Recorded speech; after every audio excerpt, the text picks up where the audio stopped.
Sin embargo, un sollozo más fuerte se le escapara inopinadamente, y la sucesión de los ingultos violentos y dolorosos lo obligó a callarse, mientras Calpurnia se arrodillaba y le cubría las manos a besos. Livia también, en genuflexión, miraba a lo alto como si desease descubrir sus arcanos. A sus ojos, se presentaba aquella cámara mortuoria repleta de figuras luminosas y de otras sombras indefinibles, que se deslizaban tranquilamente en torno al moribundo. Oró en lo íntimo del alma, rogando a Jesús fuerza y paz, luz y misericordia para el gran amigo que partía. En ese instante, divisó la radiante figura de Simón, rodeada de claridad azulina y resplandeciente. Flaminio agonizaba. En la medida que transcurrían los minutos, los ojos se le tornaban vítreos y descoloridos. Todo el cuerpo vertía un sudor abundante, que empapaba el lino blanquísimo de las sábanas.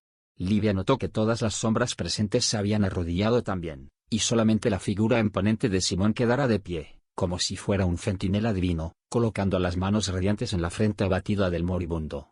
Notó, entonces, que sus labios se entreabrían, para la oración, al mismo tiempo que las dulces palabras le llegaban, nítidas a los oídos espirituales. Padre nuestro que estás en el cielo, santificado sea vuestro nombre, vénganos vuestro reino de misericordia, y hágase tu voluntad, así en la tierra como en los cielos. En ese instante, Flaminio Severus dejaba escapar el último suspiro.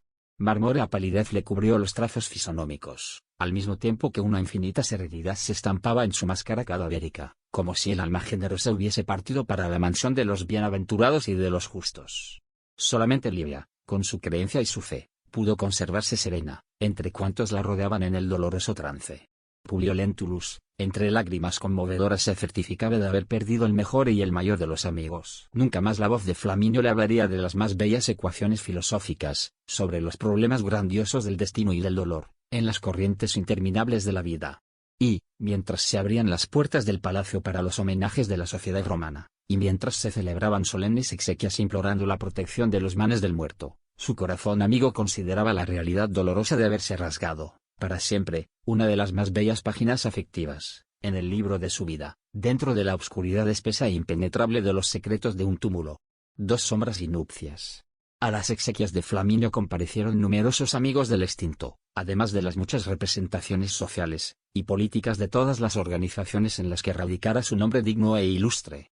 Entre tantos elementos, no podía faltar la figura del pretor Salvio Lentulus que, en los homenajes póstumos, se hizo acompañar de la mujer y de la hija, que hicieron lo posible por representar bien la comedia de su fingido pesar por la muerte del gran senador, junto a Calpurnia que se deshacía en las lágrimas de sus más dolorosos sentimientos. Ahí mismo, en el palacio de los Severus, se encontraron los miembros de la familia Lentulus, con la evidente aversión de Publio por la presencia de la esposa del tío, mientras las señoras intercambiaban impresiones dolorosas, en la afectada etiqueta de las trivialidades sociales. Fulvia y Aurelia notaron, con profundo desagrado, la expresión cariñosa de Plinio Severus para con Flavia Lentulia, a quien distinguía con especial atención, en las solemnidades fúnebres, como demostrando las preferencias de su corazón. He aquí, el porqué. De ahí a algún tiempo, vamos a encontrar a la madre y a la hija en una conversación animada sobre el asunto, en la intimidad del hogar, dando a entender la mezquindad de sus sentimientos, aunque los cabellos blancos infundieran veneración en la frente materna, que, a pesar de eso, no se dejaba vencer por los argumentos de la experiencia y de la edad. Yo también, exclamaba Fulvia, maliciosamente, respondiendo a una interpelación de la hija, mucho me sorprendí con las actitudes de Plinio, por juzgarlo un joven celoso del cumplimiento de sus deberes, pero no me interesé por los modos de Flavia, por cuanto siempre creí que los hijos tienen que heredar fatalmente las cualidades de los padres y, más particularmente, en el presente caso, cuando la herencia es materna, con más bases de certidumbre irrefutable para nuestro juicio. Oh, madre, ¿quieres decir, entonces, que conoces la conducta de Livia hasta ese punto? Preguntó Aurelia, con bastante interés. No dudes que sea de otra forma. Y la imaginación calumniosa de Fulvia pasó a satisfacer la curiosidad de la hija, con los hechos más inverosímiles y terribles, sobre la esposa del senador, durante su permanencia en Palestina, comentados por las expresiones de ironía y desprecio de la joven, dominada por los más acerbos celos, terminando la narrativa en estos términos. Solamente tu tía Claudia podría contarte literalmente, lo que sufrimos, en vista del perjurio de esa mujer que hoy vemos tan simple y tan retraída, como si no conociese las experiencias más fuertes de este mundo. No podemos olvidar que nos encontramos ante personas tan poderosas en la política, como en la astucia. El sobrino de tu padre, además de ser un marido profundamente infeliz, es un hombre público orgulloso y malvado. No me consta que hubiese corregido él a la esposa relajada e infiel, después de haber verificado, con sus propios ojos, su traición conyugal, pero bastó que ella lo hiciese sufrir con sus deslealtades para que todos nosotros, los romanos que nos encontrábamos en Judea, pagásemos el hecho con los más horribles tributos de sufrimiento. Poseíamos un gran amigo en la persona del lector Sulpicio Tarquinius, que fue asesinado bárbaramente en Samaria, en trágicas circunstancias, sin que nadie, hasta hoy, pudiese identificar a sus asesinos, para el merecido castigo. Nuestra familia, que tenía intereses importantes en Jerusalén, fue obligada a volver precipitadamente a Roma, con graves perjuicios financieros para su padre y, por último, proseguía la palabra venenosa de la calumniadora. El gran corazón de mi cuñado Poncio sucumbió bajo las pruebas más injuriosas y más rudas. Destituido del gobierno provincial y atormentado por las más duras humillaciones, fue desterrado para las Galias, suicidándose en Viena, en penosas circunstancias, acarreándonos inextinguible disgusto. En vista de los martirios soportados por Claudia, en virtud de la nefasta influencia de esa mujer, no me sorprendo, por lo tanto, con las actitudes de la hija, procurando robarte el novio venturoso. Urge que trabajemos para que tal cosa no acontezca, mi madre, replicó la joven bajo la fuerte impresión de sus nervios vibrátiles. Ya no puedo vivir sin él, sin su compañía. Sus besos me ayudan a vivir en el torbellino de nuestras preocupaciones de cada día. Fulvia irguió, entonces, los ojos, como examinando mejor la ansiedad que se estampara en la fisonomía de la hija, contestando con aire inteligente y malicioso. ¿Pero tú te vienes entregando a Plinio, de esa manera? Sin embargo, la joven, temblando de cólera, recibió la indirecta dentro de los infelices principios educativos a los que obedecía desde la cuna, exclamando con furia, ¿qué piensas, entonces, qué hacemos yendo a las fiestas y a los circos? Por ventura, ¿seré yo diferente de las otras jóvenes de mi tiempo? Y, levantando la voz como alguien que necesitase defenderse pronunciando un libelo contra el acusador, se desató en consideraciones inconvenientes, a través de términos asquerosos, rematando. Y tú, madre, no tienes igualmente. Pero, Fulvia, de un salto, se coló al cuerpo de la hija en una actitud acriminadora y severa, exclamando con la fría serenidad, cállate. Ni una palabra más, pues no era mi propósito calentar una víbora en mi propio seno. Y comprendiendo que la situación podía volverse más penosa en virtud de sus grandes culpas, como madre, como esposa y en calidad de mujer, exclamó con la voz casi meliflua, como dando una triste lección a la propia hija, vaya, Aurelia, no te aborrezcas. Si hablé de ese modo fue para insinuarte que no podemos cautivar a un hombre, para nuestras garantías femeninas en el matrimonio, dándole todo de una vez. Un hombre nervioso y galanteador, como el hijo de Flaminio, se conquista por etapas, haciéndole pocas concesiones y muchos cariños. Bien sabes que el primer problema de la vida de una mujer de nuestra época se resume, antes de todo, a la obtención de un marido, porque los tiempos son malos y no podemos dispensar la sombra de un árbol que nos abrigue de sorpresas penosas, entre las asperezas del camino. Es verdad, madre, respondió la joven totalmente modificada, merced a aquellas astutas ponderaciones, lo que me dices es la realidad, y ya que son tan grandes tus experiencias, ¿qué me sugieres para la realización de mis deseos? Antes de todo, contestó Fulvia, perversamente debemos recurrir a los argumentos de los celos, que son siempre muy fuertes, cuando existe un interés más o menos sincero, de conseguir alguna cosa en asuntos de amor. Y ya que te entregaste tanto al hijo de Flaminio, ves si aprovechas las primeras fiestas del circo, provocándole impulsos de envidia y despecho. ¿No has sido cortejada por el protegido del Questor Britannicus? ¿Emiliano? Preguntó la joven, interesada. Sí, Emiliano. Se trata igualmente de un buen partido, pues su futuro en las clases militares parece lleno de óptimas perspectivas. Procura seducirle la atención, delante de Plinio, de modo que hagamos todo lo posible para conseguirte el descendiente de los Severus, que, al final, es el partido más ventajoso de cuantos han aparecido. Pero si el plan fallase, para nuestro disgusto, restaría recurrir a las ciencias de Araxes, con sus ungüentos y artes mágicas. Pesado silencio se hiciera entre ambas, en el examen de aquella perspectiva de recurrir, más tarde, a las fuerzas tenebrosas de uno de los más célebres feticheros de la sociedad de entonces. Los días pasaron sobre los días, pero el hijo más joven de Flaminio no volvió a cortejar a la hija del pretor Salvio Lentulus, y cuando, de ahí a algún tiempo, volvió a frecuentar los circos festivos y ruidosos, no tuvo gran sorpresa encontrando, en la intimidad de Emiliano, a aquella a quien se sentía ligado tan solo por los lazos frágiles y artificiales de la lascivia y de los hábitos viciosos del tiempo. Sin embargo, Aurelia no se conformaba, íntimamente, con el abandono al que fuera votada, planeando la mejor manera de ejercer, Oportunamente, su venganza, porque Plinio, ante las vibraciones cariciosas del amor de Flavia Lentulia, parecía un hombre enteramente modificado. Se alejara espontáneamente de los bacanales comunes de la época, huyendo, igualmente, de los vicios y liviandades. Parecía, inclusive, que una nueva fuerza lo guiaba ahora para la vida, tallándole de nuevo el corazón para los ambientes cariciosos y lúcidos de la familia. En el palacio de los Lentulus, la vida transcurría con relativa tranquilidad. Calpurnia pasaba ahí los primeros meses, después del fallecimiento del marido, en compañía de los hijos, mientras Plinio y Flavia tejían su romance de esperanza y de amor, en las luces de la mocedad, bajo la bendición de los dioses, de quien no se olvidaban, en la culminación radiante de su dulce amor. Alejándose de las inquietudes de la época, Plinio se recogía, siempre que le era posible, en sus aposentos en el palacio de Aventino, entregándose a la pintura, o a la escultura, en las que era eximio, modelando, en preciosos mármoles, bellos ejemplares de Venus y de Apolo, que eran dados a Flavia como recordación de su intensa amor. Ella, por su parte, componía delicadas joyas poéticas, musicalizadas en la lira por sus propias manos, ofreciendo las flores del alma al novio idolatrado, en cuyo espíritu generoso colocara los más bellos sueños del corazón. Solo una persona no toleraba aquel hermoso encuentro de dos almas gemelas. Esa persona era Agripa. Desde el instante en que vería a la hija del senador, en el puerto de Ostia, pensó haber encontrado a la futura esposa.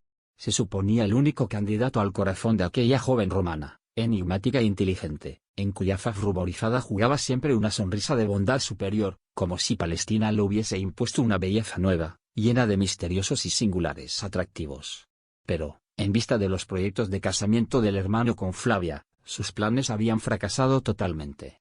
En balde, presumiera haber encontrado la mujer de sus sueños, porque la ternura y los caprichos de ella pertenecían al hermano, únicamente. Fue por ese motivo que, a la par con el retraimiento de Plinio Severus, dentro del hogar, para una larga serie de actos impensados, acentuando, cada vez más, la manera extravagante de su personalidad, prefiriendo las compañías más nocivas y los ambientes más viciosos. En el curso de sus numerosos desvíos, enfermara gravemente, inspirando cuidados de su madre, que se desvelaba por los hijos con el mismo cariño de siempre. Vamos a encontrarlo, de este modo, por una bella tarde romana, en la misma terraza donde vimos a Publio Lentulus en amargas meditaciones, en las primeras páginas de este libro.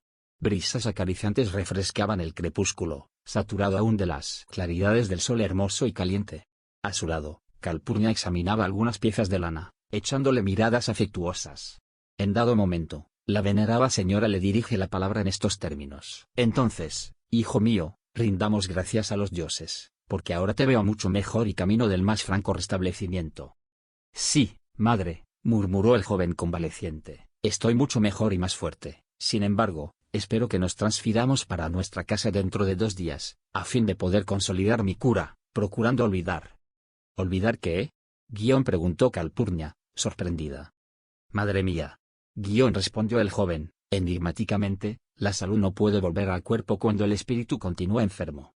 Vaya, hijo, debes abrirme el corazón con más sinceridad y más franqueza. Confíame tus amarguras más íntimas, pues es posible que te pueda dar algún consuelo. No, madre, no debo hacerlo. Y, hablando así, Agripa Severus, fuese por el estado de abatimiento en el que aún se encontraba, fuese por la necesidad de un desahogo más intenso, desató en llanto, sorprendiendo amargamente el corazón materno con su inesperada actitud. ¿Pero qué es eso, hijo? ¿Qué pasa en tu íntimo, para que sufras de esa forma? Le preguntó Calpurnia, extremadamente afligida, enlazándolo en los brazos cariñosos. Dímelo todo. Prosiguió afligida. No me ocultes tus amarguras, Agripa, porque yo sabré remediar la situación de cualquier modo. Madre, mi madre. Dijo él, entonces, en un largo desahogo, yo sufro desde el día en que Plinio me arrebató la mujer deseada. Siento en el alma una atracción misteriosa por Flavia, y no puedo conformarme con la dolorosa realidad de ese casamiento que se aproxima. Creo que, si mi padre viviese, aún procuraría salvar mi situación, conquistando para mí ese matrimonio, con las resoluciones providenciales que le conocíamos. Esperé siempre, a través de todas las venturas de la juventud, que me surgiese, en el camino, la criatura idealizada, en mis sueños, para organizar un hogar y constituir una familia y, cuando aparece la mujer de mis aspiraciones, he aquí que me la arrebatan, y, ¿quién? Porque la verdad es que, si Plinio no fuera mi hermano, no vacilaría en usar y abusar de los más violentos procesos para alcanzar la consecución de mis deseos. Calpurnia lo oía en silencio, compartiendo sus angustias y sus lágrimas. Ignoraba aquel duelo silencioso de sentimientos, y solamente ahora podía comprender la molestia indefinida que devoraba al hijo mayor, avasalladoramente. Pero, su corazón poseía bastante experiencia de la vida y de las costumbres del tiempo, para analizar, con el máximo acierto, la situación y, transformando la sensibilidad femenina y los recelos maternales en rígida fortaleza, le respondió conmovida, acariciándole los cabellos en una dulce actitud. Mi Agripa, yo te comprendo el corazón y sé evaluar la intensidad de tus padecimientos morales, pero, necesitas comprender que hay en la vida fatalidades dolorosas, cuyos problemas angustiantes debemos resolver con el máximo de coraje y paciencia. No fue para otra cosa que los dioses nos colocaron en las más altas esferas sociales, de modo que enseñemos, a los más ignorantes y más débiles, las tradiciones de nuestra superioridad espiritual, teniendo en cuenta todas las penosas eventualidades de la vida y del destino. Sofoca en tu íntimo esa pasión injustificable, porque siento que Flavia y tu hermano nacieron en este mundo con sus destinos entrelazados. Plinio aún era un niño de pecho, cuando tu papá ya proyectaba ese matrimonio, ahora presto a consumarse. Sé fuerte, continuaba la noble matrona enjugándole las lágrimas silenciosas y tristes, porque la existencia exige de nosotros, algunas veces, esos gestos de renuncia ilimitada. Entretanto, levantemos nuestras súplicas a los dioses. De Júpiter ha de llegar, para tu alma ulcerada, el necesario consuelo. Agripa, después de oír la voz materna, se sentía más o menos aliviado, como si su íntimo se hubiese serenado después de una tempestad de los más antagónicos sentimientos. Consideró que las ponderaciones maternales representaban la verdad y se preparaba, íntimamente, aun con la penosa impresión psíquica que lo atormentaba, para resignarse, infinitamente, con la situación dolorosa e irremediable. Calpurnia dejó pasar algunos minutos, antes de dirigirle la palabra nuevamente, como si aguardase el efecto saludable de sus primeras ponderaciones, continuando. ¿No te interesaría, ahora, un viaje a nuestra propiedad del Avenio? Bien sé que, por la fuerza de tu vocación y por el imperativo de las circunstancias, tu lugar es aquí, como sucesor de tu padre, pero, ese viaje representaría la solución de varios problemas urgentes, inclusive tu caso íntimo. Agripa oyó la sugestión con el máximo interés, replicando al final: mi madre, tus palabras cariñosas me reconfortaron y acepto la sugestión, a ver si consigo encontrar el maravilloso elixir del olvido, pero, desearía partir con atribuciones de Estado, porque, de ese modo, podría demorarme en la Masilia, permaneciendo allá con la autoridad que me será necesaria en tales circunstancias. ¿Y no podrías conseguir fácilmente ese propósito? Creo que no. Para demandar ese viaje con atribuciones oficiales, solo conseguiría mis intentos, en carácter de militar. ¿Y por qué no movilizamos nuestras prestigiosas relaciones de amistad para obtener lo que deseas? Bien sabes que, con el auxilio de Publio y del senador Cornelio Docus, Plinio aguarda una promoción oficial en breves días, con amplias perspectivas de progreso y nuevas realizaciones futuras, en el cuadro de nuestras clases armadas. Incluso dicen que el emperador Claudio, consolidando la centralización de poderes con la nueva administración, se muestra satisfecho cuando transforma las regalías políticas en regalías militares. A mí, solo me causaría orgullo y satisfacción ofrecer mis 2 hijos al imperio, para consolidación de sus conquistas soberanas. Así lo haré, replicó Agripa, ya con los ojos enjuntos, como si las sugestiones maternas constituyesen suave remedio para sus penosas preocupaciones. A poco tiempo, se evadían en el horizonte los últimos resplandores rubros de la tarde, que daban lugar a una hermosa noche llena de estrellas. Amparado por los brazos maternos, el joven patricio se recogió más confortado a sus aposentos, esperando la ocasión de tomar providencias en cuanto a sus nuevos planes. Después de acomodarlo convenientemente, volvió Calpurnia a la terraza, donde procuró reposar de las intensas fatigas morales. Suplicando la piedad de los dioses, fijó en los cielos estrellados los ojos lacrimosos. Parecía que el corazón se le había parado en el pecho para asistir al desfile de las recordaciones más cariciosas y más dulces, aunque tenía la mente torturada por pensamientos amargos y dolorosos. Más de 6 meses habían transcurrido después de la muerte del esposo, y la noble matrona se sentía ya completamente extraña en la sociedad y en el mundo. Hacía prodigios mentales para enfrentar dignamente su situación social, porque sentía, en su vejez resignada, que el curso del tiempo va aislando a determinadas criaturas al margen del río infinito de la vida. Sentía, en el ambiente y en los corazones que la rodeaban, una diferencia singular, como si faltase una pieza del mecanismo de su raciocinio, para completar un juicio preciso de las cosas y de los acontecimientos. Esa pieza era la presencia del esposo, que la muerte había arrebatado, era su palabra ponderada y amorosa, dulce y sabia. Desde los primeros días de permanencia en la casa de los amigos, recibiera de Livia y Publio, por separado, las más dolorosas confidencias sobre los acontecimientos de Palestina, que les comprometieron para siempre la aventura y tranquilidad conyugal. Pero, movilizando todas sus facultades de observación y de análisis, no consiguiera pronunciarse en definitiva sobre los acontecimientos a favor de la inocencia de su bondadosa y leal amiga. Sí, a sus ojos, Publio Lentulus era el mismo hombre integrado en el conocimiento de sus muy nobles deberes junto al Estado, y de las más queridas tradiciones de la familia patricia. Livia le pareció excesivamente modificada en sus modos de creer y de sentir. En su concepción de orgullo y vanidad raciales, no podía admitir aquellos principios de humildad, aquella fraternidad y aquella fe activa de la que Livia daba pleno testimonio junto a los propios esclavos, dentro de los postulados de la nueva doctrina que invadía todos los departamentos de la sociedad. Cuando deseaba tener ella aún al esposo a su lado, para poder comentarle aquellos asuntos íntimos, a fin de adoptarle la opinión siempre llena de ponderaciones y sabiduría. Pero, ahora, estaba solita para razonar y actuar, con plena emancipación de conciencia, y por más que buscase en lo íntimo una solución para el doloroso problema conyugal de los amigos, nada podía decir, en sus observaciones y en el examen de las tradiciones familiares, cultivadas, por su espíritu, con el máximo de orgullo y de cuidados. En el cielo brillaban miríadas de constelaciones, dentro de la noche, acentuando el misterio de sus penosas divagaciones, cuando a sus oídos llegaron algunos rumores de pasos que se aproximaban. Era Publio que, terminaba la reflexión, venía igualmente a la terraza, a descansar el pensamiento. ¿Por aquí? Preguntó la matrona con bondad. Sí, mi amiga, me place volver, en espíritu, a los días que ya se fueron. A veces, aprecio el reposo en esta terraza, a fin de contemplar el cielo. Para mí, es de allá, de esa cúpula inmensa y estrellada, que recibimos luz y vida, es allá que debe estar nuestro inolvidable Flaminio, arrullado por el cariño de los dioses generosos. Y, de hecho, noble Calpurnia, prosiguió el senador, atento, era este uno de los lugares predilectos de nuestras charlas y divagaciones, cuando el siempre recordado amigo me daba la honra de sus visitas a esta casa.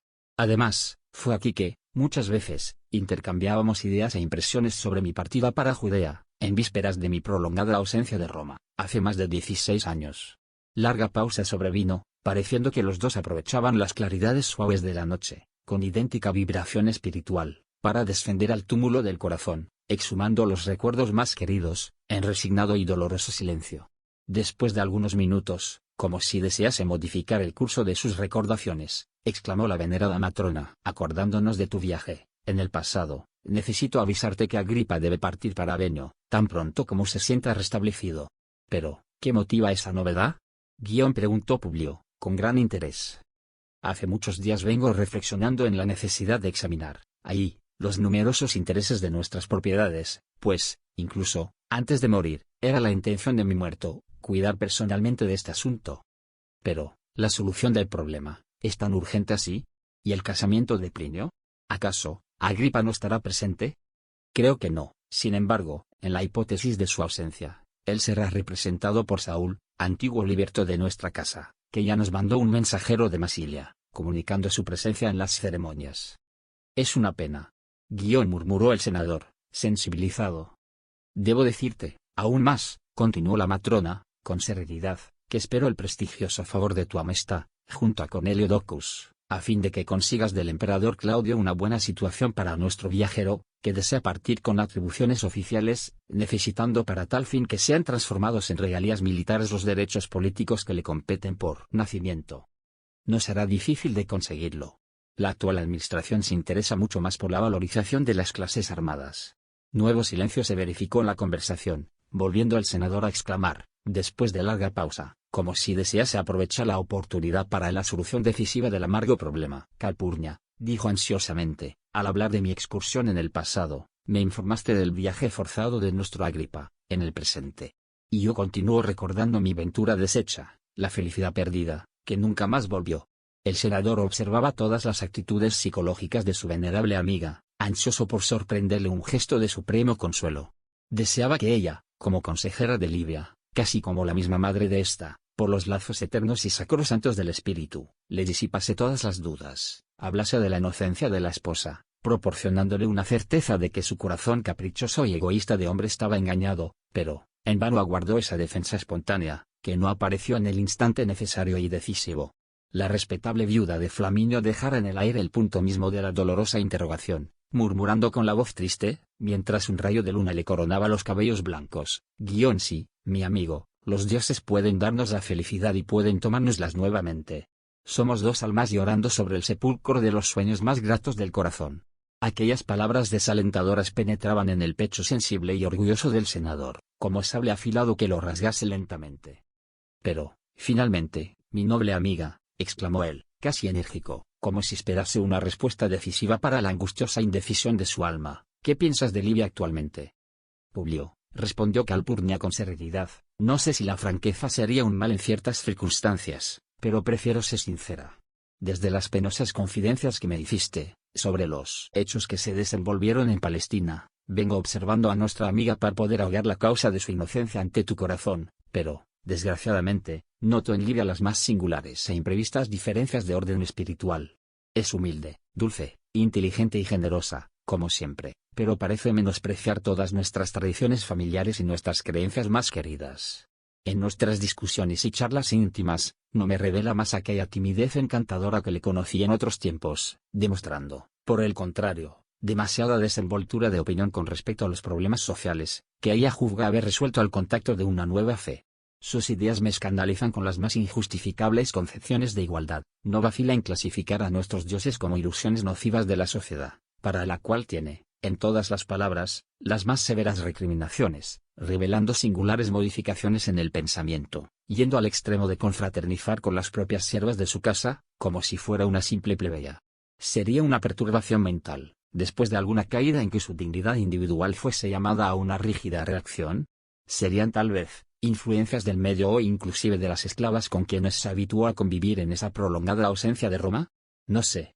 La realidad es que, en sana conciencia, no puedo manifestarme, por lo pronto, en definitiva, sobre tus amarguras conyugales, aconsejándote a esperar mejor las demostraciones del tiempo.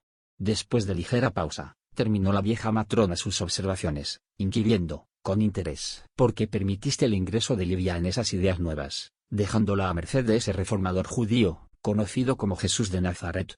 Tienes razón, murmuró Publio Lentulus, extremadamente desalentado, pero el motivo se basó en circunstancias imperiosas, porque Livia creyó que el profeta nazareno nos había curado de la hijita.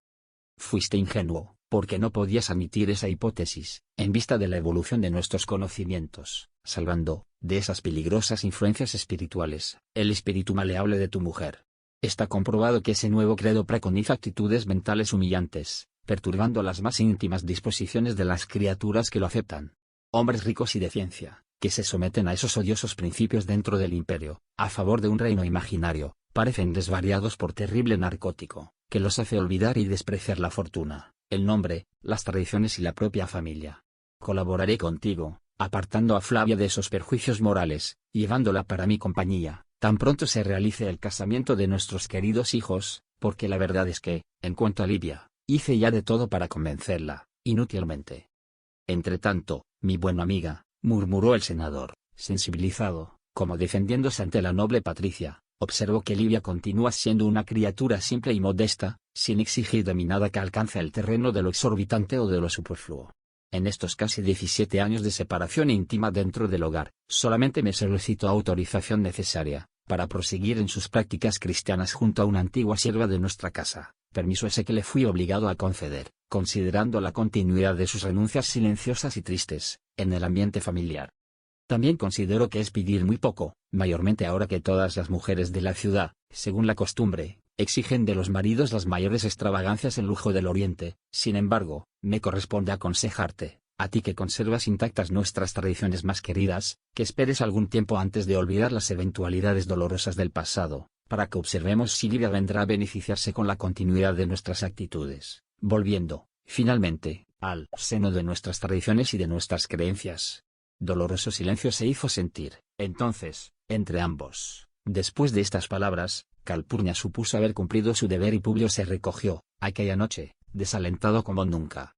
En pocos días, conseguidos sus intentos, partía Agripa en demanda de Avenio, no obstante los ruegos del hermano, y de Flavia para que esperase las solemnidades del matrimonio. Pero, su resolución era firme, y el hijo más viejo de Flaminio, enflaquecido bajo el peso de sus desilusiones, iba a ausentarse de Roma, por espacio de algunos años, prolongados y dolorosos. Pasaban los días rápidamente y, como somos obligados a caminar en nuestra historia en compañía de todos los personajes, debemos registrar que, viéndose completamente abandonada por el hombre de sus preferencias, Aurelia, atormentada por venenoso despecho, resolvió aceptar la mano abnegada y afectuosa que el joven Emiliano Lucius le ofrecía. Fulvia, que acompañara la lucha silenciosa, intoxicada por sus sentimientos inferiores, deliberó aguardar el tiempo, para ejercer sus siniestras represalias. Y, en poco tiempo, el casamiento de Plinio y Flavia se realizaba con discreta suntuosidad, en el palacio de Aventino.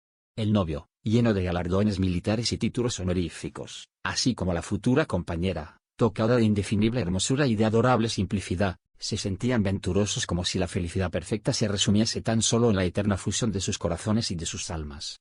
Aquel día, indudablemente, señalaba la hora más sagrada y más hermosa de sus destinos. En la reducidísima asistencia, que se componía de relaciones de la mayor intimidad, se notaba la presencia de un hombre aún joven, que representaba una figura destacada en aquel cuadro, caracterizado, esencialmente, de acuerdo con la época.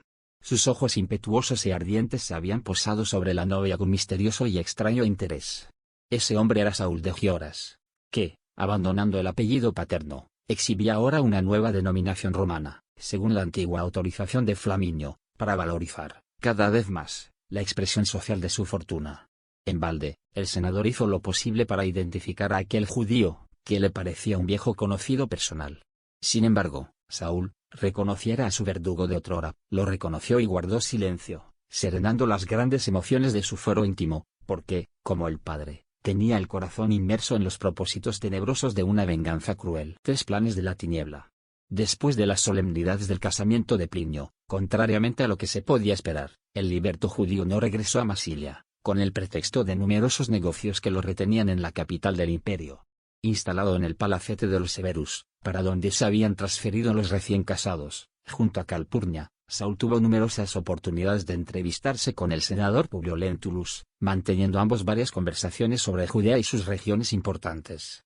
Intrigado con aquella mirada ardiente y aquellos trazos fisonómicos, que no le eran totalmente extraños, y recordándose perfectamente de aquel padre que lo buscara ansioso y afligido, en Jerusalén, acompañemos al senador en una de sus charlas íntimas con el interesante desconocido, en la cual lo abordó con esta pregunta inesperada: Señor Saúl, ya que sois hijo de las cercanías de Jerusalén, vuestro padre, por ventura, ¿no se llamará André de Gioras?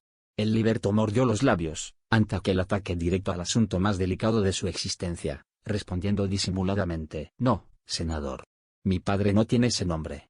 En aquel tiempo en que fui esclavizado por manos impiedosas y crueles, por cuanto yo no era sino un niño mal educado e irresponsable, acentuó con profunda ironía, mi padre era un agricultor miserable que no poseía otra cosa aparte de sus brazos para el trabajo de cada día. Sin embargo, tuve la felicidad de encontrar las manos generosas de Flaminio Severus, que me guiaron a la libertad y a la fortuna y, hoy, mi progenitor, con lo poco que le suministré, aumentó sus posibilidades de trabajo, disfrutando no solo de cierta importancia social en Jerusalén, sino también de funciones superiores del templo. Pero, ¿por qué me lo preguntáis? El senador frunció el ceño, en vista de tanta desenvoltura en la respuesta, pero, sintiéndose aliviado, por parecerle que no se trataba de hecho, del Saúl de sus penosos recuerdos, respondió con más desahogo de conciencia: Es que yo conocí, ligeramente, a un agricultor israelita, de nombre André de Gioras, cuyos trazos fisonómicos no eran muy diferentes de los vuestros. Y la conversación seguía el ritmo normal de las conversaciones sin importancia en los ambientes convencionales de la vida social. Saúl, entretanto, mostraba un fulgor extraño en la mirada, como quien se encontraba extremadamente satisfecho con el destino, a la espera de una ocasión para ejecutar sus tenebrosos planes de venganza. Un móvil oculto e inconfesable lo retenía en Roma, cuando numerosas operaciones comerciales requerían su presencia en Masilia, donde su nombre se consolidaba con grandes intereses de orden financiero y material. Ese móvil era el intenso deseo de hacerse notar por la joven esposa de Plinio, cuya mirada parecía atraerlo hacia un abismo de amor violento e irreprimible. Desde el instante en que la viera con los adornos del noviazgo, en el día venturoso de su enlace, parecía haber encontrado a la criatura ideal de sus sueños más íntimos y remotos. En realidad, los hijos de sus antiguos señores merecían su respeto y el mayor acatamiento. Sin embargo, una fuerza mayor que todos sus sentimientos de gratitud lo llevaba a desear la posesión de Flavia Lentula, a cualquier precio, aunque fuese el de su propia vida. Aquellos ojos hermosos y pensativos, la gracia amorosa y espontánea, la inteligencia lúcida y delicada, todos sus atributos físicos y espirituales, que observara agudamente, en los pocos días de permanencia en la ciudad, lo autorizaban a creer que aquella mujer era el tipo de sus idealizaciones. Y fue engolfado en ese torbellino de pensamientos sombríos que 2 meses pasaron, de expectativas inconfesables y angustiosas, sin que perdiese la más ligera oportunidad para demostrar a Flavia el grado de su afecto, de su admiración y estima, la mirada amiga y confiante de Plinio. En la soledad de sus preocupaciones íntimas, consideraba Saúl que, si ella lo amase, si correspondiese al sentimiento violento de su espíritu impetuoso y egoísta, jamás accedería a ejercer la planeada venganza sobre el corazón de su padre, yendo a buscar al joven Marcus Lentulus para traerlo al hogar paterno y liquidando el pretérito de visiones tenebrosas, pero, si aconteciese lo contrario, ejecutaría sus diabólicos proyectos, dejándose embriagar por el vino odioso de la muerte. En esa época, corría ya el año 47, y sin olvidarnos de Fulvia y su hija, vamos a encontrarlas, de nuevo, bajo el dominio de los mismos sentimientos crueles y tenebrosos. En vano desposar a Aurelia y Emiliano Lucius, que, para ella, no representaba, de modo alguno, el tipo de hombre que su temperamento suponía haber encontrado en el hijo más joven de Flaminio. Y fue así que, después de los primeros desencantos y atritos en el ambiente doméstico, aconsejada por su madre y en su propia compañía, buscó recurrir a las ciencias extrañas de Araxes, célebre fetichero egipcio, que tenía una tienda de mercaderías exóticas en las proximidades del Esquilino. Araxes, cuyo comercio criminal todos conocían como fuente inagotable de filtros milagrosos del amor, de la enfermedad y de la muerte, era un iniciado del antiguo Egipto, pero, desviado, de la misión sacrosanta de la caridad y de la paz, en su violenta pasión por el dinero de la numerosa clientela romana, entonces en pletora de vicios clamorosos, y en la disolución de las más bellas costumbres del sagrado instituto de la familia. Explotándole las pasiones inferiores y los hábitos viciosos, el mago egipcio empleaba casi toda su ciencia espiritual en la ejecución de todos los maleficios y crímenes, motivando enormes daños con sus drogas venenosas y sus extraños consejos. Buscando, discretamente, por Fulvia y la hija, se enteró de los fines de la visita y ahí mismo, entre grandes retortas y paquetes de plantas y diversas sustancias, se cubrió la cabeza con las manos, como si su espíritu estuviese averiguando los menores secretos del mundo invisible, ante un trípode y otros pertrechos de ciencias ocultas, con que el psicólogo profundo buscaba impresionar la mente sugestionable de los numerosos consultantes que le solicitaban la solución de los problemas de la vida. Al cabo de largos minutos de concentración, con los ojos brillando extrañamente, el mago egipcio se dirigió a Aurelia, afirmándole con palabras impresionantes: «Señora, veo en mi frente dolorosos cuadros de su vida espiritual, en el pasado lejano. Veo a Delfos, en los días gloriosos de su oráculo, y contemplo su personalidad buscando seducir a un hombre que no le pertenecía. Ese hombre es el mismo de la actualidad. Las mismas almas deambulan ahora en otros cuerpos, y la señora debe pensar en la realidad de los días que pasan, conformándose con la nítida separación de las líneas del destino». Aurelia oía, entre sorprendida y asombrada, mientras el alma astuta de su madre acompañaba la conversación tocada de indefinible impresión. «¿Qué me decís?» replicó la joven señora, en el auge de su sensibilidad herida. «¿Otras vidas? ¿Un hombre que no me pertenecía? ¿Qué viene a ser todo eso?» «Sí, nuestro espíritu, en este mundo», replicó el fetichero, con imperturbable serenidad, «tiene larga serie de existencias, que enriquecen nuestro íntimo con el máximo de conocimientos sobre los deberes que nos competen en la vida. La señora ya vivió en Atenas y en Delfos, en una gran fase de profundas y reflexiones en materia de amor, y, sintiéndose hoy próxima al objetivo de sus ardientes y pecaminosas pasiones de otrora, se juzga con las mismas posibilidades de satisfacer sus deseos violentos e indignos. Por aquí, han pasado innumerables criaturas. A muchas aconseje perseverancia en los propósitos, a veces injustificables e inferiores, pero para su caso, hay una voz que habla más alto a mi conciencia. Si su irreflexión fuera al punto de provocar a ese hombre, en conciencia honesto hasta ahora, es posible que su corazón también inquieto vaya a corresponder a sus caprichos. Sin embargo, busque no entregarse al desvarío de esa provocación, porque el destino lo reunió, ahora, a su alma gemela, y un camino áspero de pruebas amargas los espera en el futuro, para la consolidación de su confianza mutua, de su amor y de su grandeza espiritual. No se interponga en el camino de esa mujer considerada por su espíritu como poderosa rival. Interponerse entre ella y el esposo sería agravar a la señora sus propias penas, porque la verdad es que su corazón no se encuentra preparado para las grandes renuncias santificantes, y aquello que supone ser profundo y sublimado amor, nada más es que un capricho perjudicial de su corazón de mujer voluntariosa, y poco dispuesta a sacrificarse por el cariño del compañero amoroso y leal, y, sí, multiplicar los amantes por el número de sus voluntades artificiales. Aurelia estaba lívida, oyendo esas palabras, que consideraba atrevidas e injuriosas. Deseaba defenderse, pero una fuerza poderosa parecía comprimirle la garganta, anulándole el esfuerzo de las cuerdas vocales. Pero, Fulvia, llena de rencor por las expresiones insultantes de aquel hombre, tomó la defensa de la hija, arguyendo con energía. Araxes, fetichero impúdico, ¿qué quieres decir con esas palabras? ¿Nos insultas? Podremos hacer caer sobre tu cabeza el peso de la justicia del imperio, conduciéndote a la cárcel y revelando a la sociedad tus siniestros secretos. ¿Y acaso no los tendréis también, noble señora? Contestó él imperturbablemente, ¿estaréis, así, tan sin culpa, para no vacilar en condenarme? Fulvia mordió los labios, temblando de odio y exclamando con furia, cállate, infame. ¿No sabes que tienes delante de tus ojos a la esposa de un pretor? No me parece, murmuró el fetichero, con serena ironía, pues las nobles matronas de esa estirpe no vendrían a esta casa a solicitar mi cooperación para un crimen. Y, por lo demás, ¿qué dirían en Roma de una patricia, que descendiese al extremo de procurar, en la intimidad, a un viejo fetichero del Esquilino? Es verdad que muchos males he practicado en mi vida, pero, lo saben todos que procedo así, y no busco la sombra de las buenas situaciones sociales para cubrir la hediondez de mi miserable existencia. Aún así, quiero salvar la juventud de tu hija del lóbrego camino de tus perversidades, porque en la hipótesis de seguirte y a los rastros de víbora, en la senda de esposa criminal e infiel, su único fin será la prostitución y el infortunio, rematados con la muerte ignominiosa en la punta de una espada. Fulvia deseó replicar enérgicamente a los insultos de Araxes, repeliendo aquellas expresiones injuriosas, recibidas como atrevimiento supremo, pero, Aurelia, recelosa de nuevas complicaciones y comprendiendo la culpabilidad de su madre, le tomó del brazo, retirándose ambas silenciosamente, bajo la mirada burlona del viejo egipcio, que volviera a empilar paquetes de plantas entre numerosos vasos de sustancias extrañas. Pero, poco tiempo pudo él emplear en su faena solitaria y silenciosa. Dentro de 2 horas, un nuevo personaje le batía a la puerta. Araxes se sorprendió frente a aquel judío insinuante que lo buscaba. El brillo de los ojos, la nariz característica, la armonía de los trazos israelitas, hacían de aquel hombre, aún joven, una figura singular y sugestiva. Era Saúl, que recurría a los mismos procesos misteriosos, en el ansia de poseer, a cualquier precio, a la esposa de Plinio, buscando el talismán o el elixir milagroso del fetichero, al servicio de sus pretensiones desabridas. Recibido en las mismas circunstancias en que lo fueron los dos personajes de nuestro penoso drama, Saúl exponía al adivino sus torturas amorosas, junto a aquella mujer honesta y digna.